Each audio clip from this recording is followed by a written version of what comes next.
Run it, boy. Yeah, all day just fucking me up, dog. 41 already. Can't believe 41. this shit. Happy birthday, Leo. We were supposed to do this. Wait, is that, maybe the 111 might be for how your morning has been going. Yeah, yo. Wah, wah, wah, wah. Well, Can't drink like you used to. Before we get into my morning. I got this. Yeah. Welcome back to Bridgin the Gap. This is the Hangover episode for one of us. For one. Try to tell who it is. Probably the one wearing the shades. I don't want you to see my soul today. Your soul's non-existent. Your soul's like out for sabbatical. Yeah. It's needed a rest. So is my body right now, dog. Everything needs a rest. Damn, yo. Well, I am official DJ Leo. I am Get Rich Never Die. This is episode 13 of Bridgin the Gap. Hit it, Leo.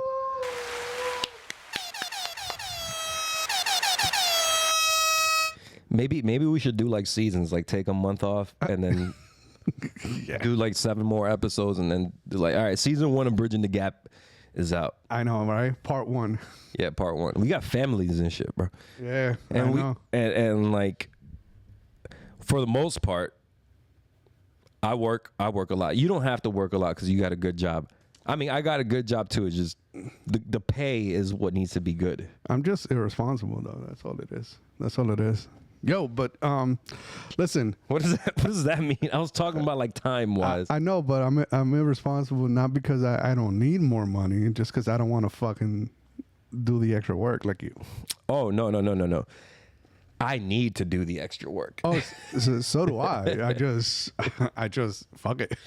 If I didn't do the extra work, I'd be drowning right now. I'm still drowning, but like there's like little gulps of oxygen. Welcome back to Bridgin the Gap. That's not how we're gonna start. That's not. Leo, That's not. How's your week, bro? Well, it was great. You know, the wife decided to go visit my daughter for the weekend. My daughter is in UF. Shout out to my daughter. I would say her name, but I don't know if she wants me to say her name. She did tell me to say that she's the most beautiful, smartest, intelligent, all the adjectives that you can think of. The most beautiful, the smartest, the most courageous, the most enthusiastic, empathetic, all the good stuff. Daughter that you have. Yeah, she's all of that. She's the best daughter I have, for sure. She's gonna be pissed about that. But yeah, no. Shout out to my daughter. I love you. UF won yesterday in football. So that's what's up. Let's give it up for them. But then again, they beat a really sucky team. So I don't know if we should give them credit for that. True. Nah, man. So the wife left me. So I decided to enjoy some alcoholic beverages. Leo, I hate to break it to you, man, but you do that whether your wife is here or not. Correct. I do. But at least you didn't get bitched at. Yes, and she controls, you know. She's like, yo, you that's like your fourth. She monitors it. She's like, your fourth, you stop it, you know. And then I'm like, fuck. You know, I don't want her to bitch at me, so I got to stop. Is this corny if I say alcohol monitor? Wow.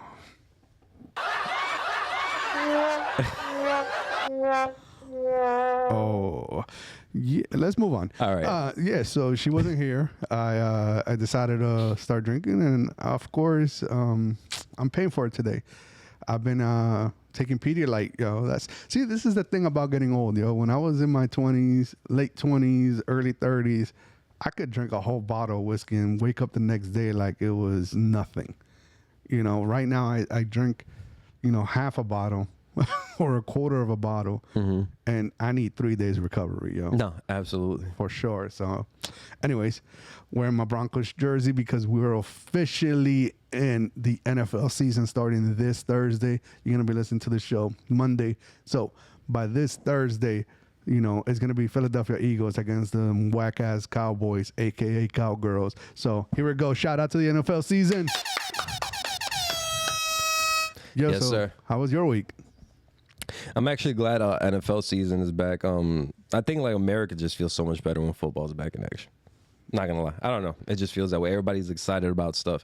I generally don't watch football, but I don't understand why you do that to yourself, Leo. We were talking off mic, and I was like, "Yo, like for how much you drink, I would just go to smoking because unlike Leo, I am in my I was in my late 20s, I'm in my early 30s era right now, and I can't drink like that.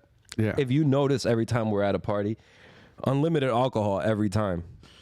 Basically. But I don't partake like that. I drink like at least like maybe 2-3 glasses of whiskey, and then I'm good.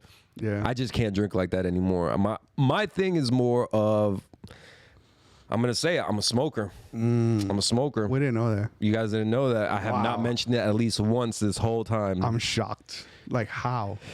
Even though there's that episode like, yeah, you go to the store, they have edibles, they have cards. The whole thing. The whole thing. Yo, this feels weird with the glasses though, but fuck it. I'm gonna. I Nah, can't. you look good. You look good. I like how you look on the camera. I'm not gonna lie. These lights are fucking bright as fuck, yo. We got some professional lights. I don't know why, bro. Because we're professionals. Yeah. Oh yeah, you know it's like fake it till you make it. Exactly. We got professional equipment. Just sometimes what we say is not Yeah, professional. we're not professional. Everything around us is Yo, just seriously, everything is pretty just professional. us as personalities. We're probably like the least corporate professional people in existence. Yeah. And the funny part is that we, you know, on our day to day, we are in corporate companies and we gotta bullshit our way. Yeah. This is where we get to be our real self. That's what it is. This is where we get to say whatever we want, you know, because trust me, in the office, I can't, you know, tell somebody to go fuck themselves. Yeah, this is fun till those 2 viewers turn into like 2 million. Yeah.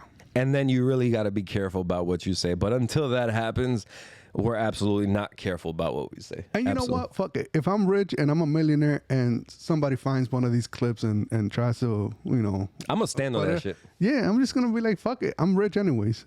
I'm going to stand on that shit. I'm like, put it out there, bro. I said it. I meant it. That's it. Hey, one of my favorite rappers. If Shady said it, Shady meant it. That's it. And I stayed and meant it. There you go. So. All right. Yo, so my week was good, man. Except last week we missed a pod because of health reasons. My fiance, wifey, was going through a lot. You know, I had to take her to the hospital at 5 a.m. the day we were supposed to record. Yep. You know, some personal stuff on that note, but you know, she's good. So I'm happy for that. We turned out good, but I was just so tired. I was just so dead last week that. Yeah. And Sunday, I don't think I was able to because I had to do Uber Eats.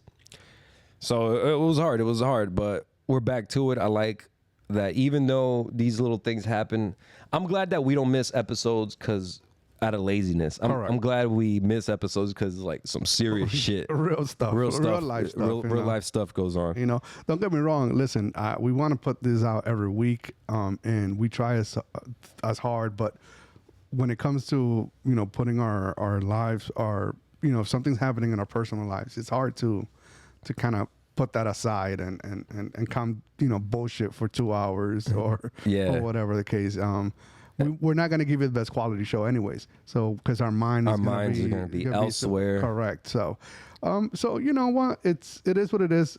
You know, it's going to happen. We're going to have some shows that we're going to miss. But we're going to try not to. We're going to do our best not to. But, you know, life happens. And that's it. And I'm glad to hear that Christina's doing well. I know you don't say her name like that, but you said it before, so it doesn't matter. It doesn't matter. It's like by now they should already know her name. Yeah, Christina's doing well. She's getting better physically. Now emotionally, I might have been a dick once or twice or 3 times, maybe perhaps in the last month. Really? You? Me? I'm just here to say, hey guys, take full accountability. Especially when you really love somebody, you got to see where you fuck up. You got to put your ego aside and make sure, like, hey, I got to validate these emotions because sometimes you be irrational with your emotions, but this time these are validated for sure. And even so, guys, the trick is always validate their emotions because that's all honestly women want. Whether you think they're rational or irrational, that's not up to you to decide how someone else feels. That's what I've learned, bro. I'm growing up, man, in real time. I see that. In real time. She's beating the man out of you. No, man. I think she's making me into a better man because I'm realizing a lot of... You know, we're watching This Is 40, right? Okay. Because I saw a clip where Paul Rudd and I think Jude Apatow, I don't know how to say her name, you know, they were talking to each other. And Paul Rudd goes like, hey, let's remember this. Next time we fight, let's think about this moment, right? You know, they were together without the kids in a hotel, so the vibes are great, right? It's like, and she was like, I don't know what we fight or something. And then she said, like, you know what? You could be a dick sometimes. And then Paul Rudd goes, I could be a dick. I could be a dick. People think I'm so nice, but I'm such a dick. that was really me. And then Paul Rudd goes, but you get so mad at me though. and she's like, I do. And he's like, yo, sometimes I think you want to kill me. And she's like, I do. And I sent her that clip and I was like, bro, that's so us. Yeah. But yeah, man. And then we ended up watching This Is 40. And I've been making up slowly but surely about what I did. And guys, I'm going to be honest. I'm going to tell you what I did. You're gonna brace yourselves for this one. Yeah. Babe, I love you. I love you. I love you. But I got to tell the people. On her 2-year anniversary. Oh, he's going to do it. I went to an Inter Miami game. Damn. Yeah. Damn. Yeah. ASMR. I know. Yo. I can't believe I did that. Damn. I can't believe I did that because that would have hurt the person I love the most so much. But she understands. Messi? No. You're so stupid. Don't do that. No. My baby, Christina. Yo. Don't do that shit. Stop. This guy loves it. Yo, I think if you gotta like put numbers on who he loves. Let's not do the let's not do the love shit. Look, there's a particular reason why it's very vulnerable. I don't want to say it on the pod because it'll fuck up the whole funny mood and shit. Yeah. But there's a particular reason why, like, I want to go to Messi games. I want to be around it. Like, there's a particular reason. It's not like I'm a fucking Messi dick rider, which no, because when people say, oh yeah, you know, they bring up the Cristiano Ronaldo argument. I always say, yeah, like I feel like they're both great in different avenues. Yeah, and that's why they had that rivalry. But, you know, I'm very objective when it comes to that. But no, I needed to do that. I needed for like some sort of therapy, some shit internally that I got to deal with. And it felt good, bro. I even told Will when we were at the game, I was like, yo, I think from here on out, I don't have to see him live. Like, I think I'm good here. Like, this was a nice way to close out. And I'm not even done. I got one more game, which I'm taking my baby to, and you might as well. I am taking the girls to both the games. You might as well because, you know. But I had this planned way before that. Way before you knew it was your anniversary. That shit sneaked up on you. Like, oh shit, it's my anniversary. All right. Yeah, right. For somebody who's fucking hungover, you're sure on one this morning, aren't you? Bitch. Like, what do you want me to be crying over here? I gotta give the two viewers, you know, a run for their money. I gotta make them enjoy this shit. But listen, listen. We all do fucked up shit in our relationship, and we forget things. But the whole point is growing from it and making up and doing better. Speaking of doing better, my bad. I do want to apologize. You had some serious procedures to go through. You had some like stuff that you wanted to figure out, some tests you wanted to go through. And I totally made dick sucking jokes on you. And I want to apologize because that came off insensitive. When I was watching it back, I made the clip because it's just great entertainment, right? Of course. But looking back at it, watching it in real time, like he was like, yeah, you know, like Leo was so vulnerable. He's like, yeah, you know, I'm actually gonna get a camera down my throat, and then my ass just goes, hey, you're gonna do an ultrasound? You're pregnant? Just toxic. Yeah, toxic as fuck. But I wanted to say that this is why men can't be vulnerable with each other. That is true. Because like as soon as we start saying some vulnerable shit, we just start clowning each other. So like I get it now. Yo, you know, it's funny that you bring that up, right? We didn't even discuss this because I was watching another pod. Another part apart from ours? No, yeah, another podcast. You know, because you gotta see how everybody else does it, right? Mm-hmm. And they were talking about that, how when guys get together, we don't need to know anything about anything that's happening in your life, yo. Like we're just hanging out, yo. We're going. We could just talk shit. We'll laugh, we'll joke, we'll act like everything's fine. Yeah, and then we don't. But see, women when they get together, they're like, oh, you know, how are the kids? How is this? How is that? We're like, yo, you know, we hang out and we don't need to discuss anything personal. We just Anything. and it's funny because the guys are like, yo, that now every time they hang out with their buddies because they know their wife is gonna ask, they make out, you know, they make a point to like, hey, tell me something about your life that I could tell my wife, because she's gonna ask me, yo, so how's this? I want to be able to tell her something because she's like always saying like, yo, how is it that you spend a whole weekend with a guy and not find how his life is How going? he's doing, yeah. Even your closest friends, even your best of friends. Like, Yeah. I think guys have this thing where like we want to deal with everything going on, but for this moment, I just want to escape and Yep. make it the most fun possible, because that's how we recover. Because I think in our heads and in life, we live so stoically that sometimes even that energy or that frame of mind exhausts you. And sometimes you just need to have fun, let go a little bit, go to a soccer game, go to a concert, go out to a bar, drink, whatever it is. You need that shit to like as a release. Yep. So you could regain the energy to be stoic again. It's weird. I don't know how to explain it. Girls might not understand this, but I think guys really got an idea of what I'm talking about. For sure. No, and like I said, there's times where we be with a group of guys and at any point nobody shared anything. Nobody talked about anything that's happening in their life. We're just talking about bullshit. We're talking about, you know, whatever, maybe a sporting event or anything like that. But we're not talking about anything that is related to feelings or anything like that. And yo, everybody's having a great fucking time, and that's, yeah, like you said, it's just you kind of, that releases a lot of stress, so then you can go back to your reality and do what you got to do. And do what you got to do. But yeah, Speaking of men handling emotional issues, want to get started? yeah, let's do it, man. All right, I want to start off with Roger Jackson, bro. Rampage Jackson's son. I wanted to cover this last week, but unfortunately we couldn't. Well, let the viewers know in case they haven't Yeah. seen what happened.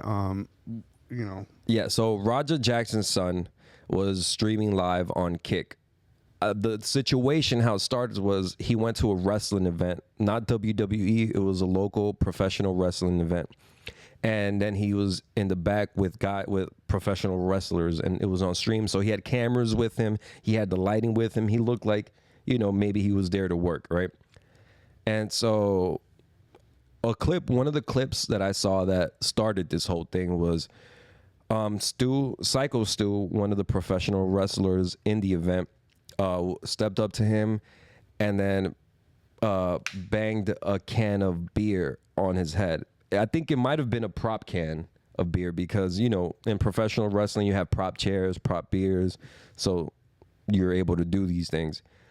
And one of the things he says is you're not going to sell it, because in wrestling terms, a worker is somebody who is there to fucking improvise with you and create tension and create a storyline with you. Yep. And Roger Jackson doesn't come from that. He's not a professional wrestler. His father was an MMA fighter, Rampage Jackson, and now he's retired, and now he kind of wants to take that lane in MMA, you know, and I'm not sure if he wants to be a professional MMA fighter, but Roger Jackson, being his father, that is Rampage Jackson, you know, he knows how to fight. You know, you grow up with a dad like that, and you like it, you train at it. Yeah, you're gonna know some shit. So then there's another clip that surfaced where Psycho Stu says, "Man, I want to apologize. You know, I thought you were a worker. I saw the cameras. I saw everything. I want to apologize to you." I think he apologized to him like 2 or 3 times. Later in the event, you know, I heard things like, maybe a wrestler told him, "Hey, you could get your get back in the event." You know, there was moments before the traumatic moment happened. There was moments where people on his chat were egging him on, like, "Yo, you're really gonna let him do this shit to you?" Or, "Yo, you're such a bitch." You know, so there was a lot of stirring the pot, a lot of adding fuel fuel to the fire that led up to the moment that we're here to speak about. Yep. There was a moment where Psycho Stu was in the ring, and then the stream was on, and Raja Jackson goes up. And he picks up Psycho Stu and bangs him against the ring. Now, if you pay close attention, Psycho Stu was out, right, Leo? You saw that, right? He was out From the moment he hit the ring. Yep. Once he hit the, what do they call it? The mat. The canvas. Yeah, once he hit the canvas, because people think that mat is soft. No, there's like wood under that soft surface. Yeah, and it springs, and that's what kind of makes it a little springy. But really, it's really just a plywood. Plywood, yeah. And so he was out. So after that, Raja Jackson proceeded to punch him over 22 times in the face unconsciously. Yep. Reports came out that Psycho Stu received some brain damage. He lost a couple teeth, that he was choking on his blood. One of the first rumors that had came out as it was going on in real time was that he died. Yeah. That, this was like manslaughter and shit. But, now we're here, I think like a week or two later, right? Give or take. Yeah. And we're in between 1 or 2 weeks later, and, new details have come out. But more than that, how do you feel about this moment, Leo? Like, before we get to everything that has developed, like, how'd you feel at that moment before we continue on? Oh no, I was disgusted because, like you said, the second he hit the canvas, like at first, because it has happened before. I used to watch wrestling, and they used to every so often bring boxers and stuff like that, and it happens. For example, when one time the WWE brought in Floyd Mayweather, and he punched the Big Show. Mm-hmm. That was supposed to be fake, but unfortunately, being the boxer that he is, he was unable to pull his punches, and he actually gave him a big ass black eye. So when I first saw it, I kind of thought it was fake. Until after like the third punch, I was like, no, those shits are landing. Yeah. Those things are landing like a motherfucker. And I was just like, yo, what is going on? But it was just disgusting because the guy was out. Like, the guy wasn't even fighting. Like, he was limp, like he was dead. And yeah, it was just, it's a disgusting video. If you haven't watched it, I would recommend not to, just because of the pure violence of it. Yeah, man. It's definitely a trigger warning. Mm-hmm. There should definitely be a trigger warning behind that video, man. Yeah, I gotta agree with you, bro. Like, usually I'm on the side of, hey man, you play stupid, you get stupid consequences, So when I first saw the video, I was like, oh man, why'd he do that? Why'd he spray the can? Like, you don't know this guy. You wouldn't. Why do you work with him? But when I got more details, and I thought he beat him up right then and there. Yeah. But when I got more details, this happened way later when the event started going on. So then it started removing me from the side of Raja Jackson, because I'm thinking, okay, you grow up with a father that does MMA. You grow up with this certain, discipline, but you look deeper into it. You look deeper into the history. Growing up with a father that does MMA, you kind of get overshadowed as his child. True. Right? Growing up with a father that does MMA, you're being raised by somebody who maybe has CTE, who maybe has had multiple punches thrown at his head himself. Mm-hmm. So maybe that style of man raising you can be a little unstable. And there is, there used to be videos and clips of them that used to come out where their relationship was very playful and very challenging. And like, I thought it was that type of relationship. Like, hey, we're gonna mess with each other, but it's never gonna get real. Like, I'm gonna toughen you up, but I thought it was that type of relationship. But the more I look into it, the more I feel like this is just masculine toxicity, and I feel like Raja was raised by masculine toxicity, And not only that, but being called a bitch by your dad, being called many things by your dad growing up. You know, your dad's trying to do his best to toughen you up, but it's creating an insecurity in you Yep. that builds up, that plants a seed and comes out in this form over time. Not only that, but Raja was recently kicked on the side of the head. Oof. And he was stumbling around, and that happened during a live stream, or it was made into a clip for sure. I know that much, but I think that was from a live stream. So now I'm looking at the psychology behind it. Okay, first thing that happens to me on a live stream, I'm sparring and I get rocked a little bit. Yeah. I'm Rampage Jackson's son, so that looks bad on me. Now my ego is hurt. I'm 25 years old and my ego is hurt. Yep. But I know how to fuck somebody up. Then I go to a wrestling event. This can gets sprayed in the side of my head. Like, I don't know who the fuck this guy is. And now all this is building inside of me, and I got the chat egging me on, calling me a bitch. So I'm seeing just how it all led up to this tragic moment.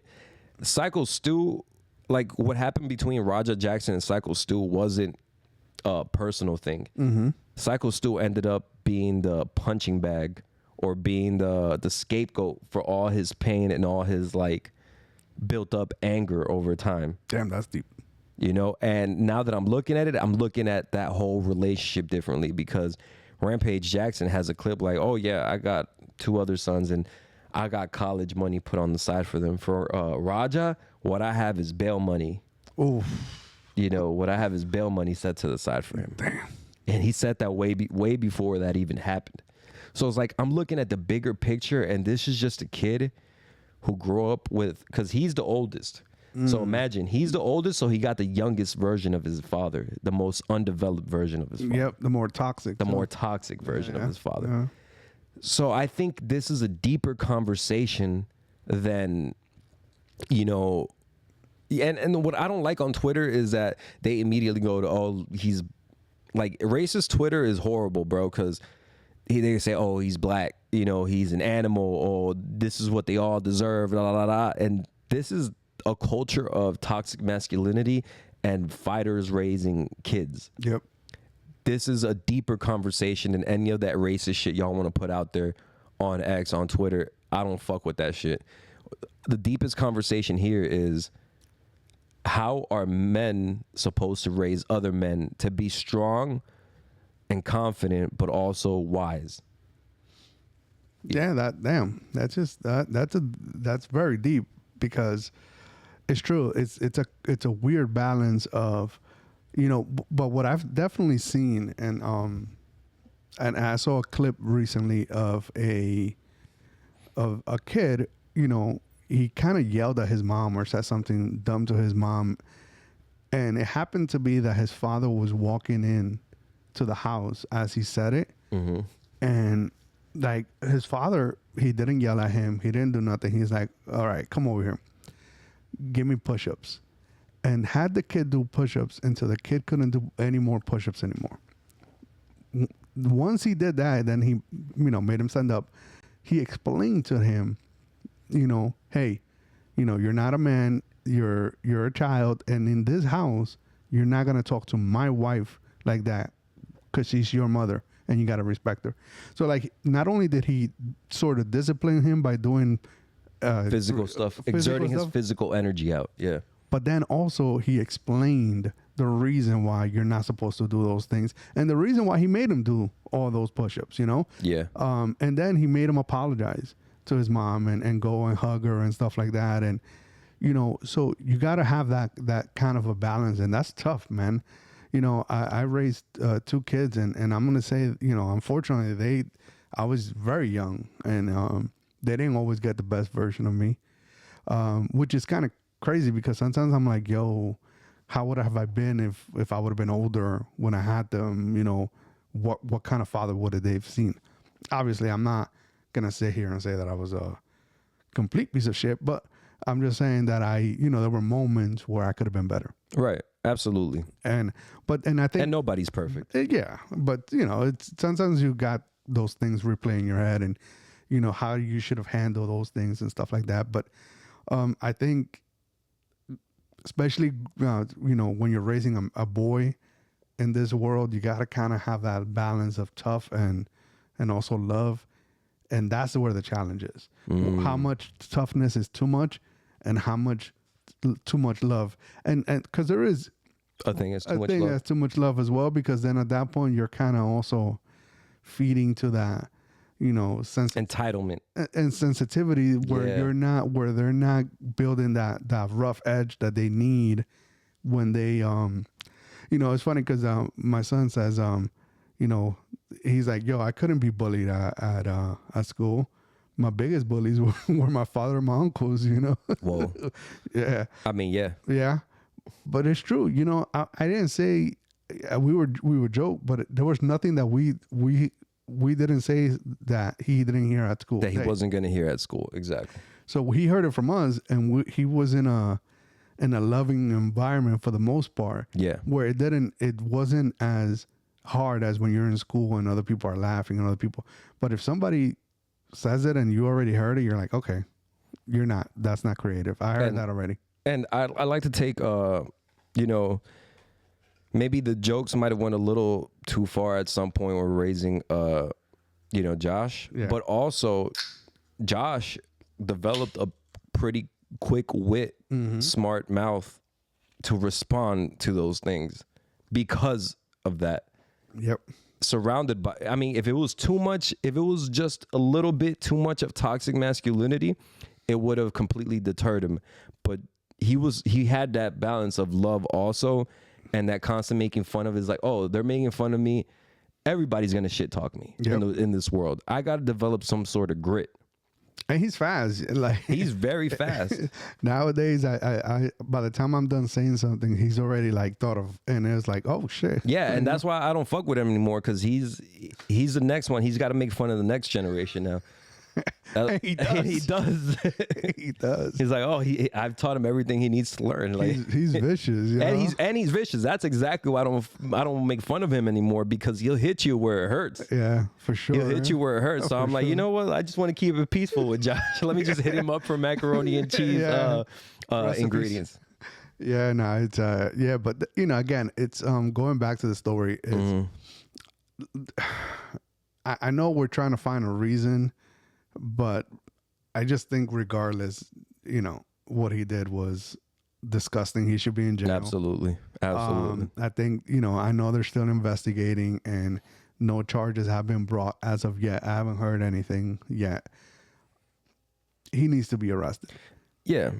But that's even the bigger thing. Why I'm not trying to find an excuse. Like, I'm not saying you that's what you think I'm doing, but Yeah. I'm not trying to find an excuse for him. I'm trying to backtrack into all the steps that led to this, because it definitely doesn't just happen overnight. This is something that is built up in you that comes out when you can't control it anymore. Because I've been there. I'm pretty sure you've been there, where something's built up, and you just exploded. It's just the way men are. We just bottle our feelings till the bottle can't hold anything anymore. Yeah.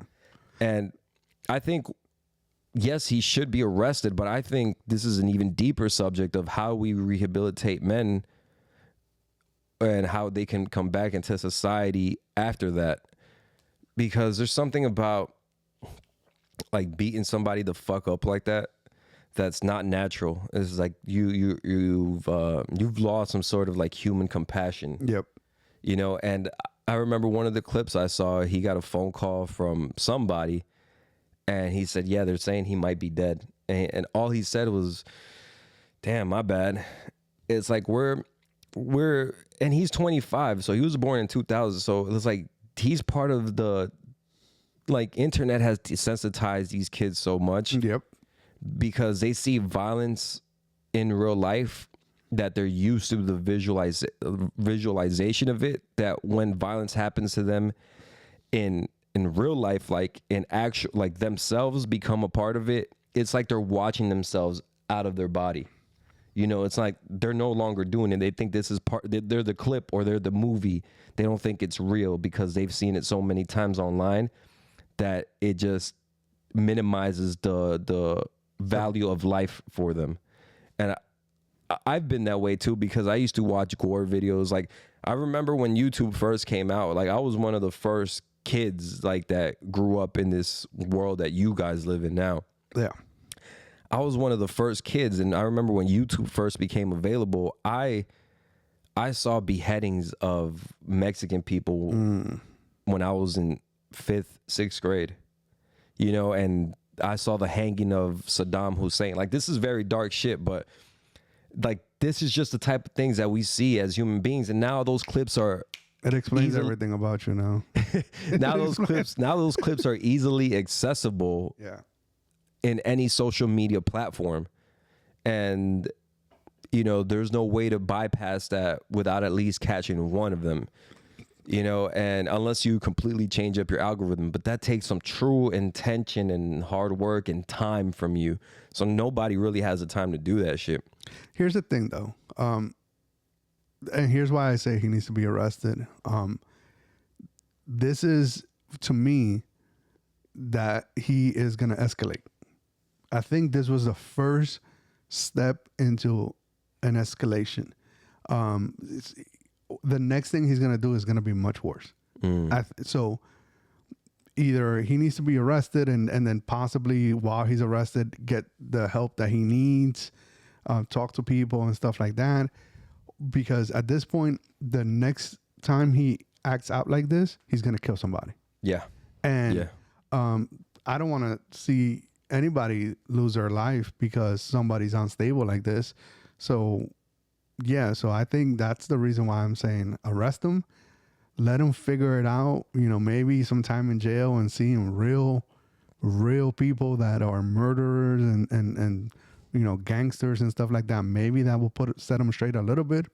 Who knows?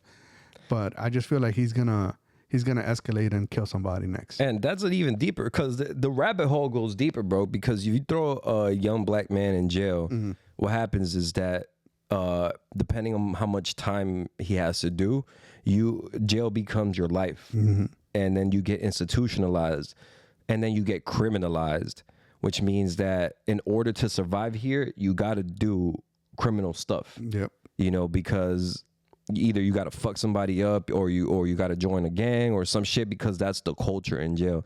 So now you take this kid and you throw him in an even worse environment where where that thing that he has is going to develop even more and worse. Yeah. So it's like, it's a cultural, it's like there's so many conversations and so many nuances that can be talked about for this particular situation. But I just want to say, you know, Psycho Stu, he joined. I want to, you know, put more shine on the victim here, because he was a victim. And, you know, Psycho Stu, I don't know his real name. Maybe look up his real name on the iPad. But Psycho Stu, he's a ex-U.S. Army veteran, correct? Yes. And, you know, shout out to all the veterans and shout out to America. You know, he used professional wrestling as a scapegoat and as a stress reliever, as an escape for his PTSD. You know, and say what you will about America and white people, whatever, but, you know, this is a guy who served our country and is trying to heal his PTSD in a positive way. You know, some people with PTSD, they drink, they smoke, they beat their wives. You know, they really are fucked up because of everything they went through in war. And here's somebody who's trying to do something good, trying to use his anger and everything in a positive way. And, you know, you get met with that type of assault. You know, and that, you know, undeservingly so, you know, because at some point after maybe the first punch, you should have stopped, or not even that. Take it back further. You should have done something right then and there when he hit that can on your head. Yeah, you should have dealt with it right then and there. But to wait and premeditate this and then let it all out and throw over 20 punches on an unconscious man is just sick, and that needs some real rehabilitation and shit. By the way, his name is Stuart Smith. Stuart Smith, man, shout out to you. Sorry that happened to you. You know, man, he lost multiple teeth. Has, you know, some brain damage, you know, like that he's recovering from. He's stable. From the last thing I've heard, which was like a week ago, he's stable and in critical condition. I don't know where he's at right now. I think they're planning to sue. I don't know the details, but I just want to give a shout out to this guy because he did not deserve that. By the way, I also want to point out, you know, and give a big fuck you to all the keyboard warriors out there, because this guy obviously has a low self-esteem of himself. Raja? Yeah. And for him to be egged on by these individuals that are behind a keyboard, Another deeper conversation. and are, you know, because that's the problem nowadays. You have all these, you know, they call them keyboard warriors, that they're, you know, that they are tough because they're hiding behind a keyboard. Yep. And they're saying all this stuff. So they're egging him on, you know. First of all, this guy is what, like probably in his 50s? I mean, let's look it up. I mean, he's probably like in his 50s or something. Yeah, probably 40s, 50s for sure. No, he looked 40. Maybe He late looked 40s. like late 40s, yeah, mid 40s, late 40s. Let's look it up. Yeah, man. I mean, bro, I'm thinking at the many moments he could have stopped. I'm thinking if I slam somebody as hard as he did and I see he's unconscious, like my anger would have left my body at that point. You know what I mean? Like my anger would have left my body at that point. As soon as he slammed him, I saw, oh shit, I slammed him too fucking hard and he got knocked the fuck out. You know, but to pummel him like that after all that over 20 times. Yo, and by the way, there's nothing online that says his age. The worst part is even the aftermath. He was going to keep going if all those wrestlers did not stop him. Oh my God, yeah. It took like I 20 forgot about that. It took like 20 guys to like keep him back. He was going to keep going. They literally were like fighting him because he did not want to stop. It wasn't a thing where he punched all those times and then he got it out of his system and he's like, fuck it, let me go. No, he needed to be, you know, actually held down. He wasn't down, he was in the corner, but they literally were like, there were about 10, 15 guys just because obviously this guy is really strong. And it needed that many guys to hold his hands, his arms, his legs, and his torso just so he wouldn't keep going. And he was going to keep going. That's the worst part. Yeah, Yes. man. This guy, he would have killed him. He would have killed him. He would have killed him. That was like some cosmic, like Holy Spirit angel like that just got those wrestlers in there at the right time, because maybe one more punch would have did it. Yeah. A good one would have fucking did it, bro. And he's 39, by the way. Oh, 39? Okay. Yeah. Hey, man, war does shit to you, man. So I don't know. Whatever age he looks like, he's 39 years old. He's been through a lot, man. Yeah. And we just hope for shout out to Psycho Stu, man. I just hope for a speedy recovery for you. I hope you get well. I hope you get back to normal. I hope he's able to continue being a professional wrestler, because bro, that was his avenue. like avenue to like just escape from all of those dark thoughts that you get from when you're in war for that long, bro. Yeah. So that's unfortunate, man. And yeah, man, prayers out to Stu, man. Prayers out to Raja Jackson. I hope you get the justice you deserve. So I hope you get the consequences you deserve. Yeah. And I hope you get help. I hope you get help and better. You know, I hope when you're 10 years from now, when you're a real grown ass man, because at 25 you're just starting to fully develop as a man. I hope when you're a real grown ass man that you could look back at this, acknowledge your mistake, grow from it, and then try to do better from then on. Yeah. I'm gonna take these glasses off. I think they're making it worse. Man, that was dark. That was deep. That was deep, dark. We got to move on with this. let me find something funny. No. What? Oh, I'm gonna ask you. We're gonna have to. Oh, yeah. Ask me. I'm gonna ask you this. We were talking about this the other day. Not you. I was talking with somebody else. And if you see a family member being cheated on, or if you witness a family member cheating on their significant other, are you snitching? Depends who's doing the cheating. What do you mean? Like, let's say it's a close relative, and they are. Who am I related to? The one doing the cheating or the one getting cheated on? Either. Tell me if you snitch on either situation. If I'm related to the one getting cheated on, I'm snitching. Okay. If the one that's doing the cheating, I'm related to, I didn't see anything. I'm sorry. Like, I didn't see anything. That's just like, man. But I'm gonna tell you while you think about that. I'm gonna tell you my thing. I'm not snitching on either. I'm gonna tell you why. I've seen it already where like somebody snitched on their family member cheating on their significant other. Yeah. Then what ends up happening is they end up staying together, right? Because the one spouse forgives the other, but then now they're both mad at the one who snitched, and now they're not talking to the one who snitched. So now the bad guy or the bad person is the one who snitched, as opposed to the one who was doing the snitching. So it's like, wait a minute, hold up. That person was trying to do the right thing. And now all of a sudden, they come out looking like the bad person. So that's why I said sometimes it's good to just mind your fucking business.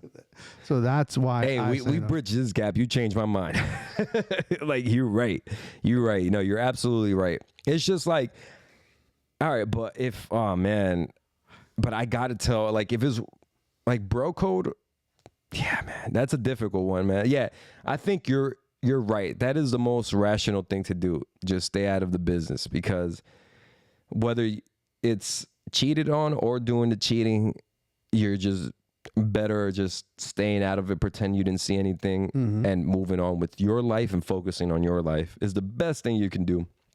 Because involving yourself in other people's business never, for the most part, 90% of the time, never goes well. No. And what I'm saying is the one who meddled is usually the one that gets looking bad. Yeah. You know how many relationship, that people have been cheated on and they stay together?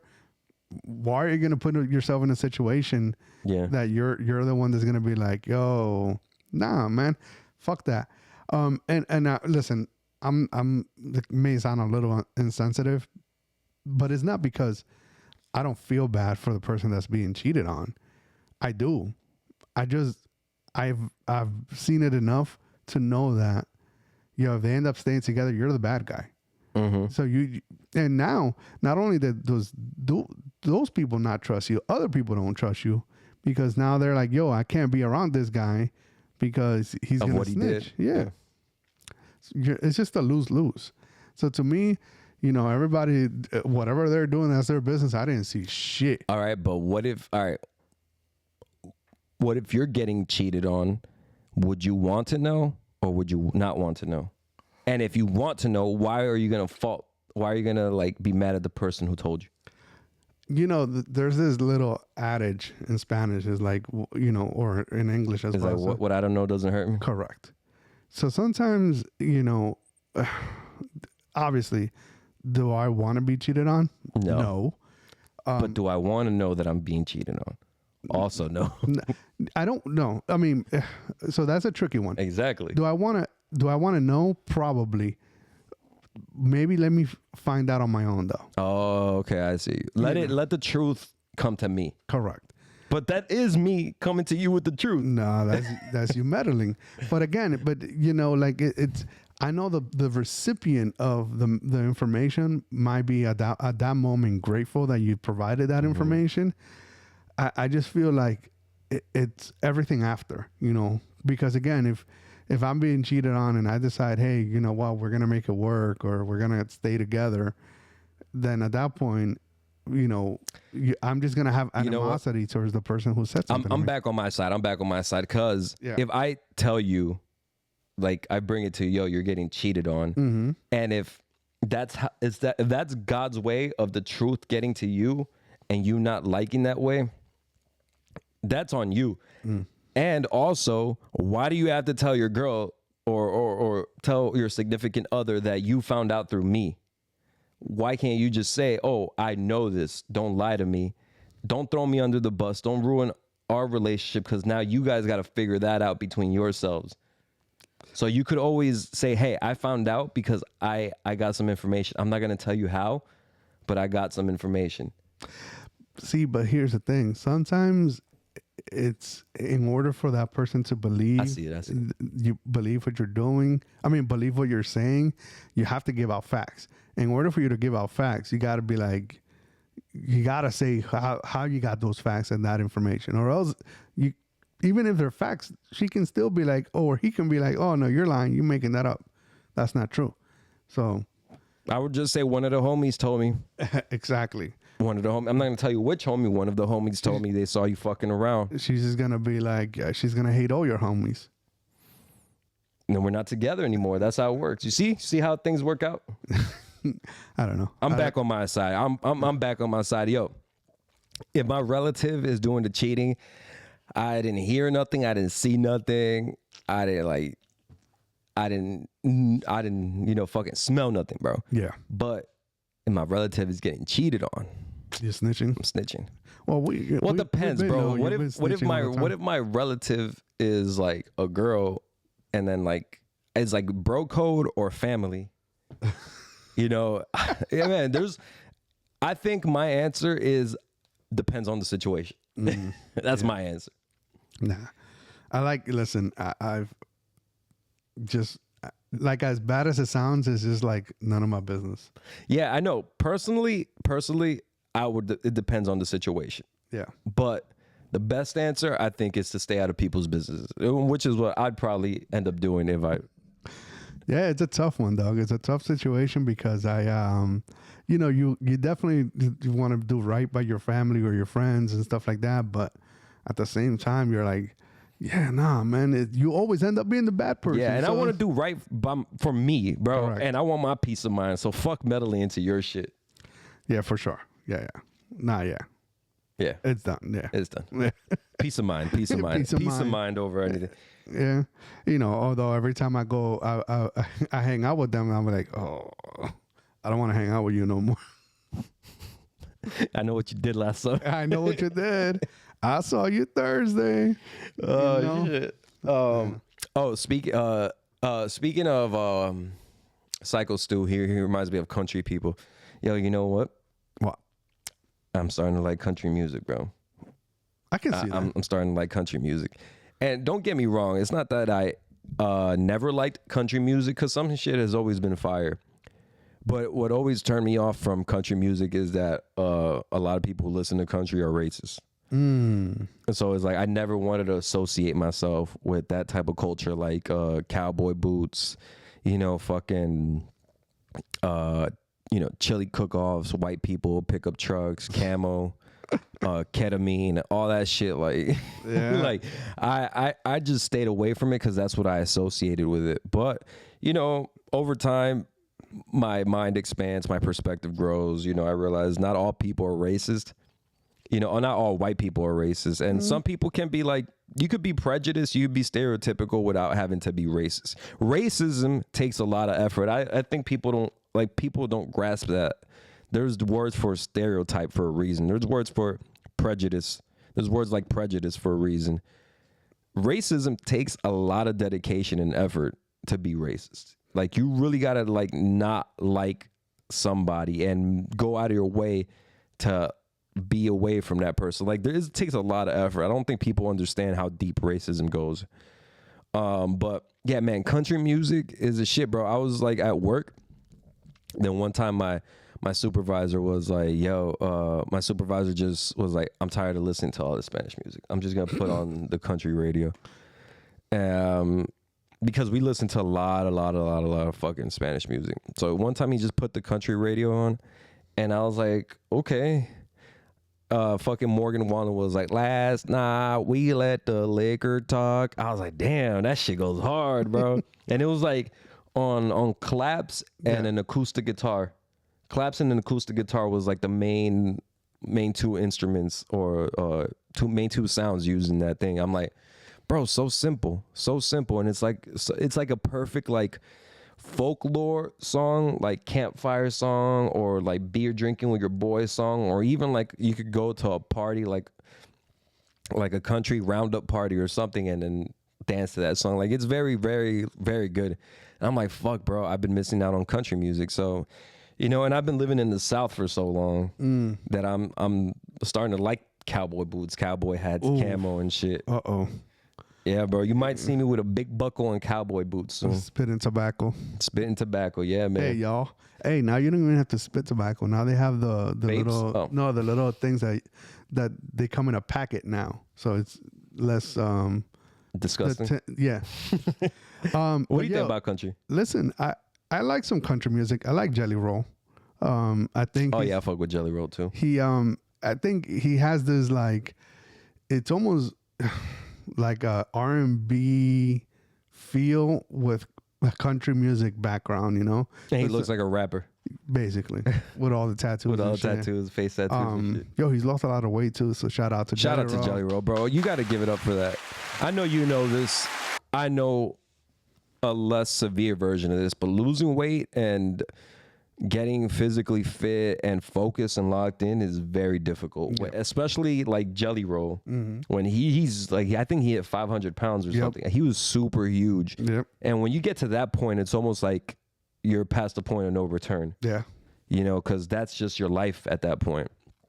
And shout out to Jelly Roll, bro, because he's also he does work. Like he's been in the WWE, dude. Like he went in and put all the work and all the practice to be part of that too. So you got to give it up for him, bro. Jelly Roll's been great these last like 2-3 years, bro. Honestly, like the rise of his superstardom has been great. No, yeah, and I guess like going back to his music just is just deep, you know. Yeah, he's been through a lot, and that's the thing, you know. Sometimes I like the fact that there's a lot of darkness, but at the end of the song, usually he finds a way to bring you to the light. Yeah, you know? The silver lining. So yeah, he tells you about his dark moment or his dark thoughts, but then some way, somehow he tells you that how he wants to kind of get better and stuff.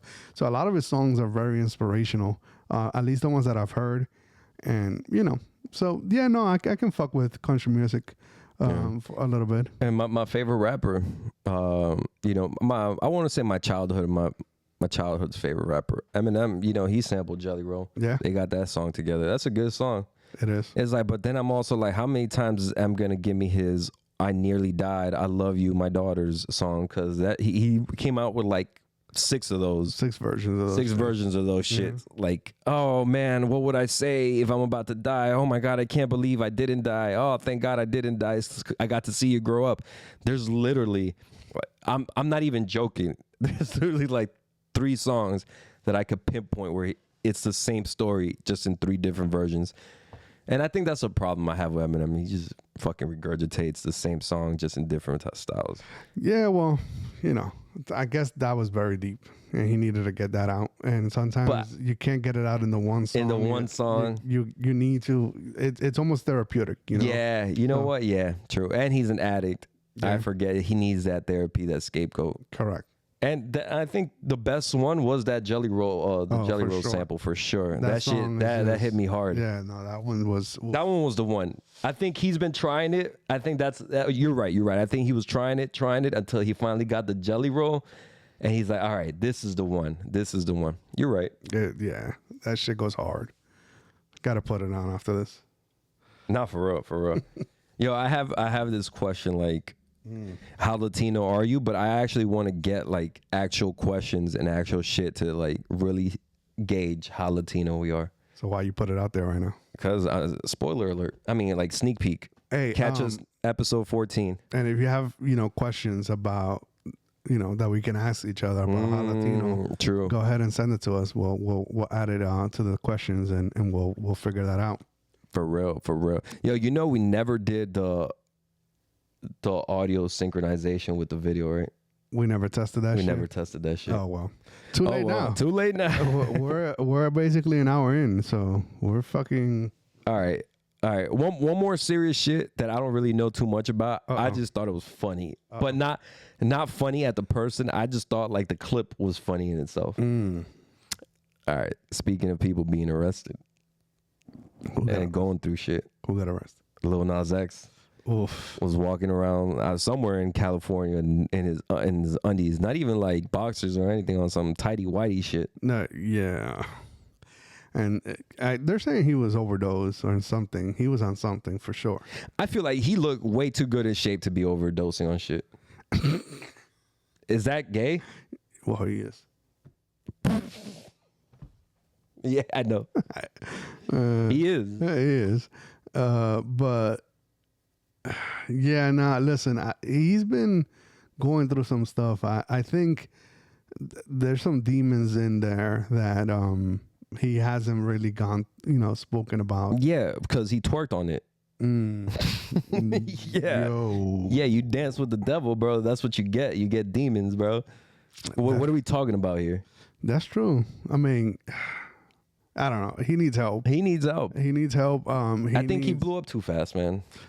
Sometimes that happens. And I think, I think he blew up, but then at the same time, he also was dealing with his sexuality. And there's this, unfortunately,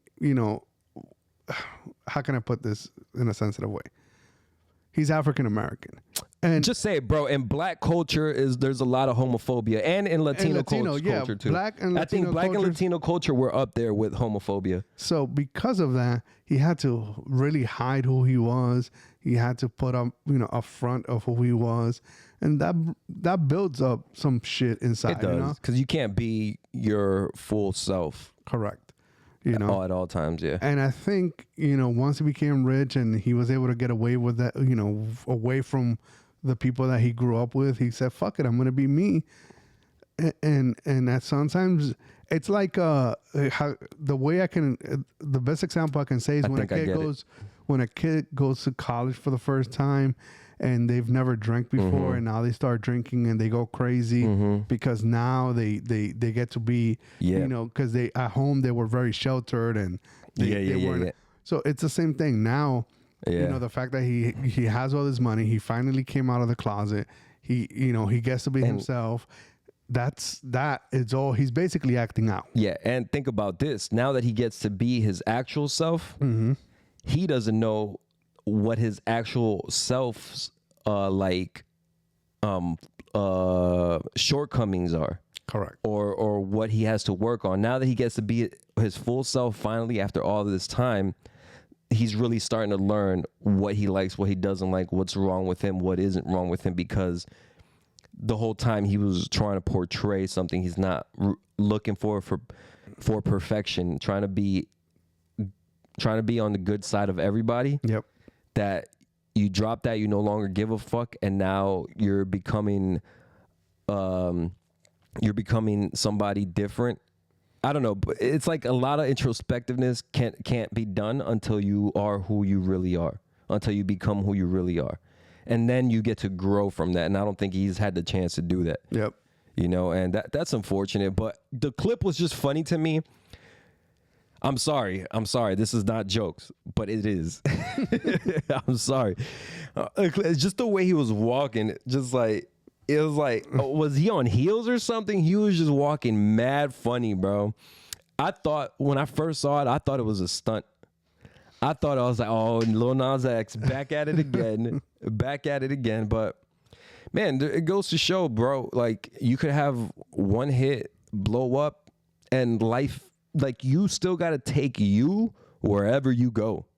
So whether you deal with that now, whether you deal with that later, or you deal with it, like, fucking down the road later in your career in your 50s, you're gonna take that wherever you go. And it's unfortunate he's overdosing and shit, or he has a drug problem, and that I think he's getting, can you see, I think he's getting charged with like four felonies and shit. But it's like, I think the only one, public intoxication and public indecency, or disturbing the peace, maybe, like, charge him with those shits. But what the fuck did he get charged with?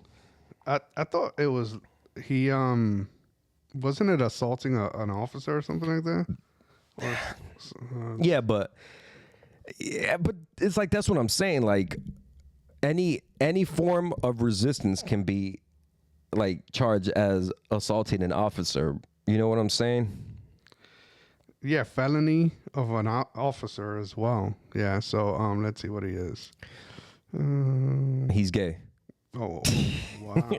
Yo, speaking of which, I was watching Kill Tony. I know you don't watch white shit. No, Kill Tony's racist as fuck. You see what I'm saying? It takes a lot of work to be racist, bro. Well, he definitely did a good job at the Trump rally. You tell me Puerto Rico is not an island of garbage, bro? Wow. No, but he didn't say that. He said that there's literally an island of garbage. Yeah, and then he called it Puerto Rico. No, there's literally an island of garbage on Puerto Rico. No, there's literally an island Or of off garbage. of Puerto Rico. Correct, but he said he called it. Oh, isn't it Puerto Rico or something like that? That's what the joke was. Yeah, but that's funny, bro. That's just dark. That's just humor. That's just like funny. Yeah, he got charged with. I'm still looking with 4 felonies. Oh, you got to go to BBC. Funnily enough, no pun intended. Oh, BBC. Nah, I have it here. I'm just fucking trying to skim through this shit, you know. He assaulted them after they found them walking the streets naked. Battery on a police officer and 1 count of resisting arrest. Public intoxication shouldn't. Those are the charges I'm looking for. Like, all right, disturbing the peace, public intoxication, And then battery on an officer, and then resisting arrest. I think those 2 last ones are the ones that are gonna fuck him. Yeah, because he's a young black man, and then people are fucking racist, bro. They want to fucking overcharge him, bro. Lil Nas X doesn't deserve that, bro. He deserves to fucking go through his shit. He was literally walking. You know how many people fucking drive on drugs and then end up killing people? He was just walking in the street naked, bro. Naked, but that's the problem.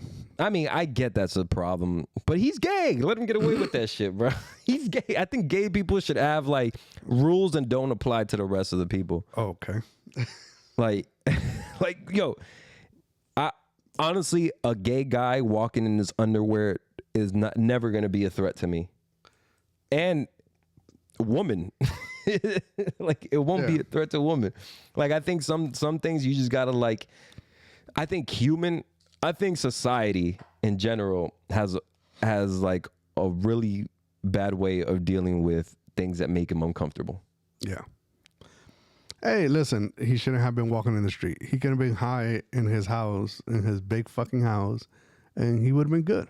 Sometimes you just want to walk in the street naked, bro. And sometimes drugs make you do crazy things. That's why kids do not do drugs. Yeah, don't be like Jay. That's the guy who just did drugs last night. That's true. Yo. Alcohol. Yeah. Alcohol is a drug. Yeah, basically. I don't want to put that out there that you like are a pill popper or something. Yeah. Or like, you got like that sugar booger. Booger sugar. Yo, talking about celebrities, your girl Taylor Swift That's not my got girl. engaged to Travis Kelce.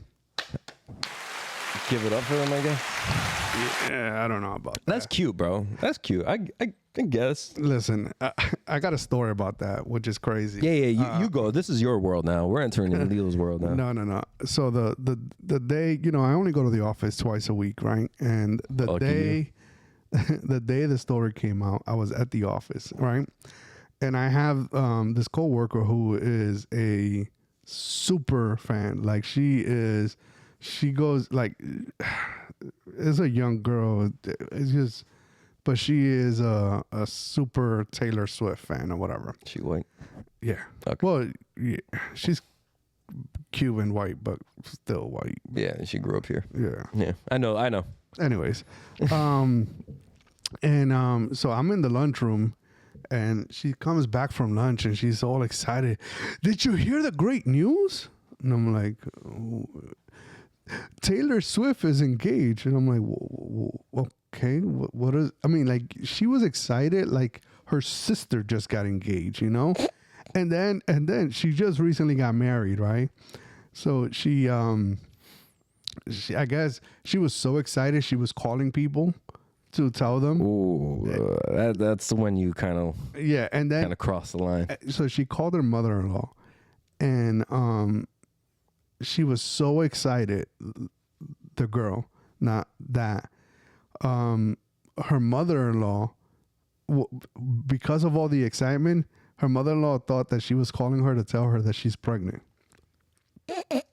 Because the girl sounded so excited and so happy that, and again, she just recently got married about 4 months ago or something like that.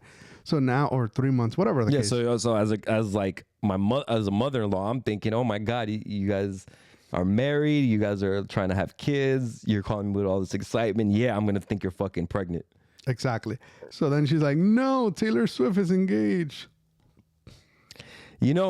This is aside from your coworker, because I don't want to shit on anybody that you interact with, but social media has made people so invested in celebrity lives that they think like they're part of their friends circle or family circle. Yep. And you're not. Like, even me, I'm not that obsessed about Messi. I don't look at his I don't look at his wife, his family and shit. I'm like, Messi is a soccer player that I looked up to since I was a kid. I styled my play around him, but I'm not always on top of his personal life, because that's when it starts getting weird. When you get excited and you start calling your family members about a celebrity getting engaged, that's when it starts getting weird. No, you only nut every time he scores and you're at the game. Me and the rest of the other people, we were all nutting at the same time. Yeah, I think that we should we set a Guinness World Record of how many people simultaneously come at the same time. Damn. Yeah. No, but you know what, bro? You know what?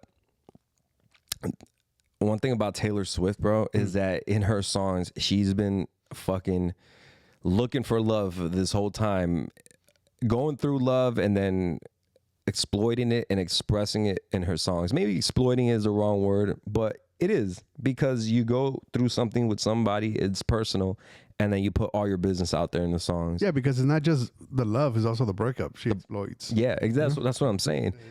And she's made a whole career out of it, and she's made great money out of it.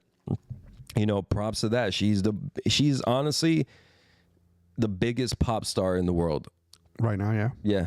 And probably in the last 10 years also, man. I don't think Drake has anything on Taylor Swift. Damn, you call him a pop star? Yeah, Drake is a pop star. He's a fucking pop star. He's not a rapper. Oh, damn.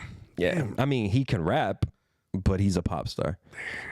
Yeah, he wants to be Michael Jackson. People call him a pedophile. He makes different type of music. He has writers he collaborates with. He's a fucking pop star, dude. It just so happens that hip hop is one of the biggest genres, and he can partake in that. But Taylor Swift, dude, I'm just glad that she finally found love. And I think part of writing those songs down, part of going through love publicly, I think it was a great experience for her to grow, because you really need to check yourself. She has a song, I feel like, where she says she's the problem. And it takes real growth and vulnerability to realize that, because a lot of girls don't realize it. And are you talking about anybody in specific? Yeah, girls. in general. Okay, in general, okay. Yeah, single girls out here don't realize that they're the problem. Oh, damn. And they go about their lives because, even men are the problem too, because the reason they're a problem is because you don't call them out on their shit, because you're too pussy and too pussy whipped to try to sabotage how she feels, that you just want to get pussy. Cool. You don't just you don't risk the pussy and just tell her how it is. Sometimes you got to tell her how it is. Yo, you're too entitled. Yo, you too this, too that. You got to check yourself. Yep. Sometimes you got to take accountability, bitch. That's why you're single. Oh. And so it's nice to see her now. I think her and Travis Kelce, I think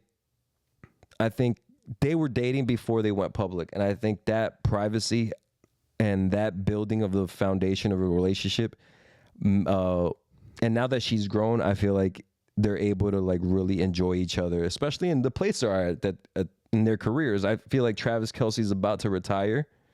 You know, Yeah. I feel like he's at that age. Well, now that retirement is closer than your prime. You know what I mean? And I think Taylor Swift is going through the same thing. Like, I've been famous since I was 17, bro. I'm 30 now. Isn't she older than he is? Because I think she was born in 89. Let me see. Travis Kelce. Yeah, but you know, and now that they're together, I think they make a cute couple. I think she's gotten better looking over the years. I think she's grown up as an artist. She's definitely has work done. More mature. I don't know about that. I'm not in celebrities business like that. No, but I mean, look at her. She's definitely has breast implants. I don't know about that. If you look at how she was when she first started, she had nothing. And yeah, but bro, when she first started, she was 17. Yeah, but I'm talking about like even when she was in her early 20s. They're the same age, both 35. When they were in the early 20s, she had nothing, and then all of a sudden she comes out with breasts. Yeah, girls develop like that over time. No. They stop developing at 18. That's the oldest a girl can develop. Trust me, bro. Girls can still develop. Nah. They can eat and they can like. No.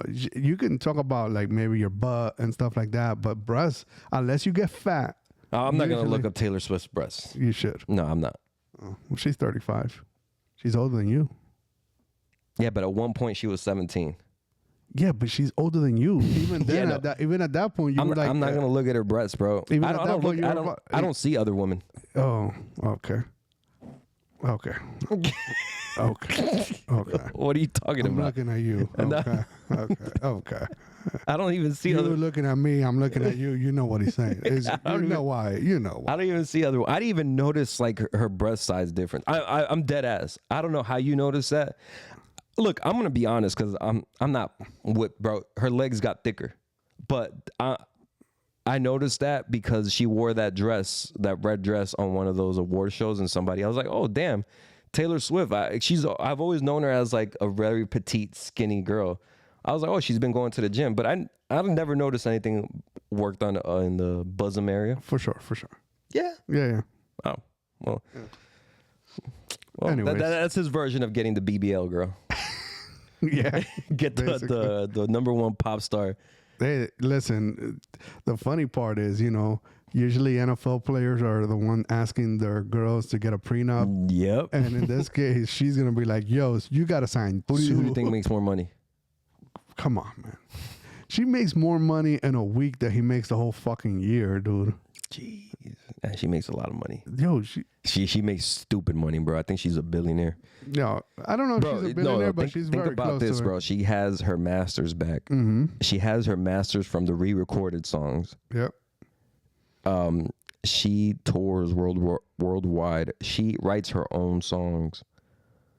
Bro, the type, and then the licensing that goes into movies, commercials, shows, whatever. Yep.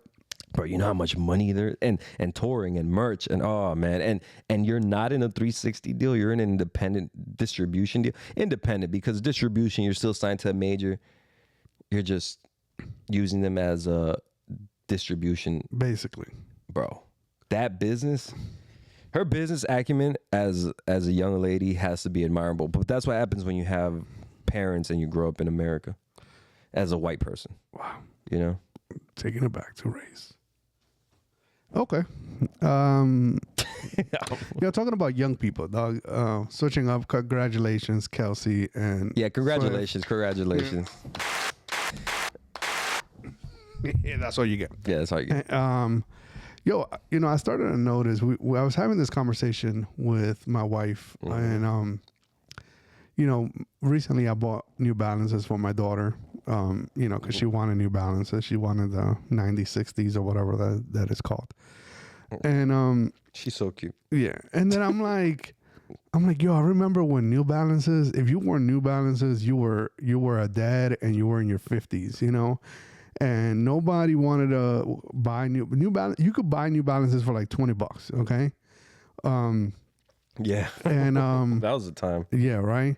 And then we started getting into like other brands like Champion, where, you know, Champion right now, you know, you go buy a t-shirt and it's like $35, where back in the day you were Champion and, you know, you were a brokey. They were looked at, all right, to put into perspective, they were looked at like Shaq's, how Shaq has always been looked like. Yeah, basically.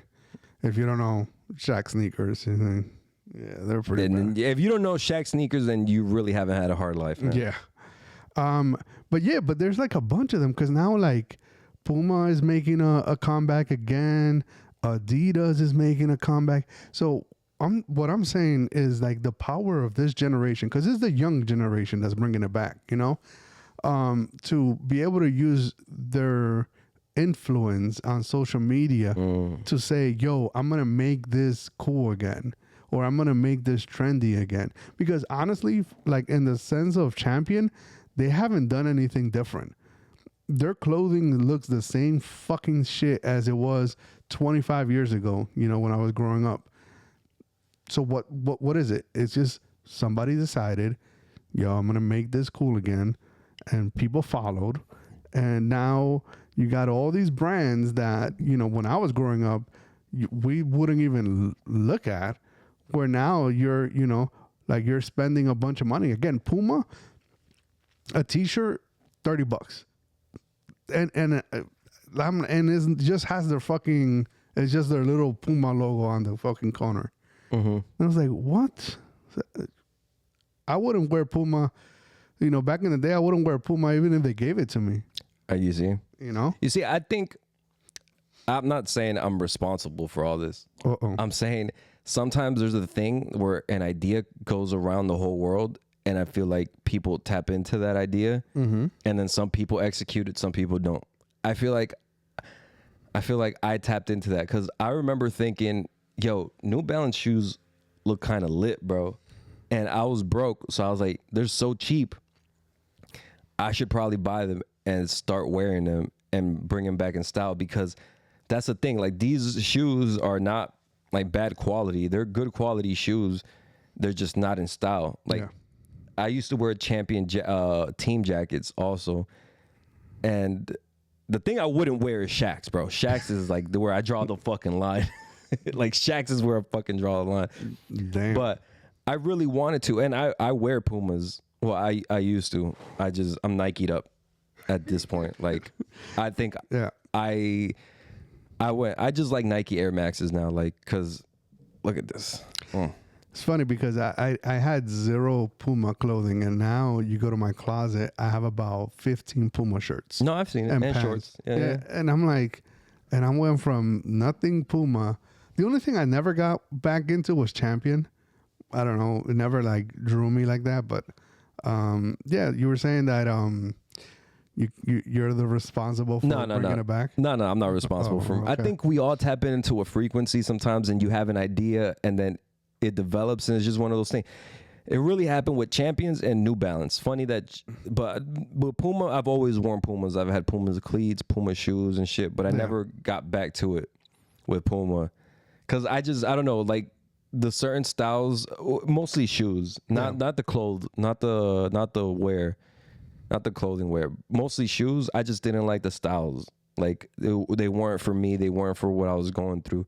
It was more New Balance New Balance shoes and the Champion jacket that I had that idea. Like, I should start like, you know, incorporating this into my fits and then bring it into style. But I never did. I never like went about it or anything. I bought a Champion shirt once, but that's about it. But it's I just find it funny how you could have an idea and then, you know, you see it play out in the world, and it's just that. I think no idea is original. You know, nothing new is under the sun.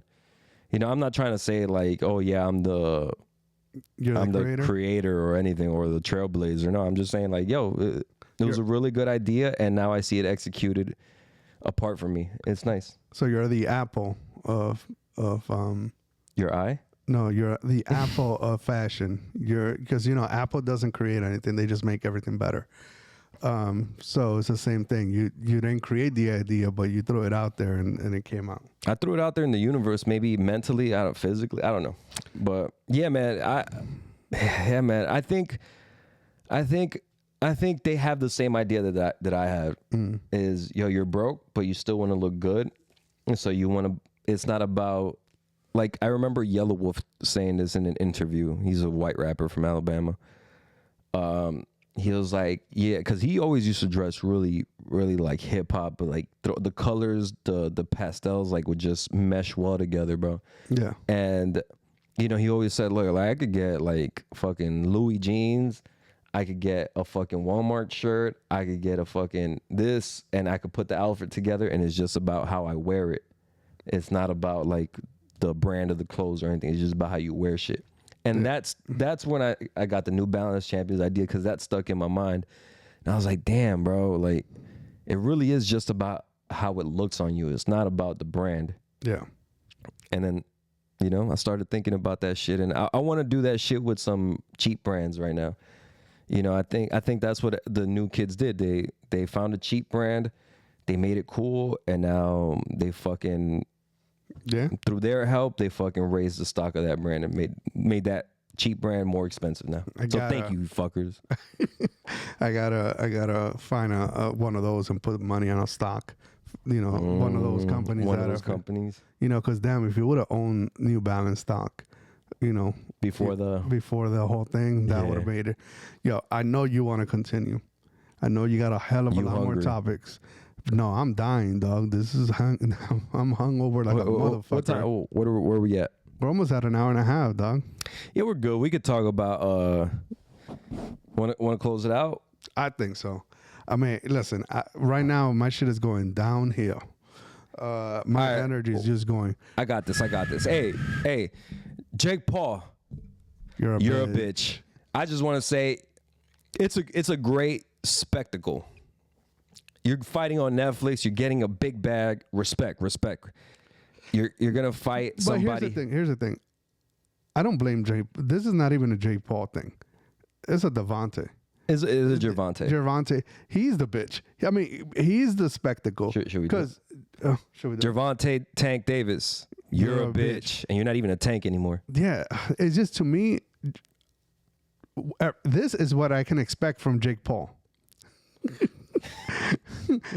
I can expect that from Jake Paul, because that's what he is. He's a spectacle. Yeah. Gervonta is a actual legitimate fighter. One of the best. That is still at his prime. Mm-hmm. And he's going to go fight a bum. And I don't even think it's going to be a true fight. I think it's just going to be one of those what's been going on. Glorified sparring matches. Basically. Yeah. Yeah, man. I think that's a misstep in Jake Paul's. Both Jake Paul and Gervonta Davis, I think that's a misstep in their careers. I mean, it's going to be great. It's going to be a spectacle. It's going to be easy to sell. Don't get me wrong. It's going to be easy to make money from it, because people are going to watch this. People are going to be like, a small man, a 150-pound man with punching power. What can he do against a guy who started boxing 5 years ago, who has risen in popularity around the world and is currently professionally training for boxing? What can happen? He's 200-something pounds. This guy's 150. I think the selling point in this is like, what the fuck can happen? But at the end of the day, I'm too much of a purist in that sense, where I think like, no, save this spectacle. You don't have to do this shit. But also, Gervonta Davis just wants money. He just wants to be in and out of boxing. He's not even passionate about it anymore.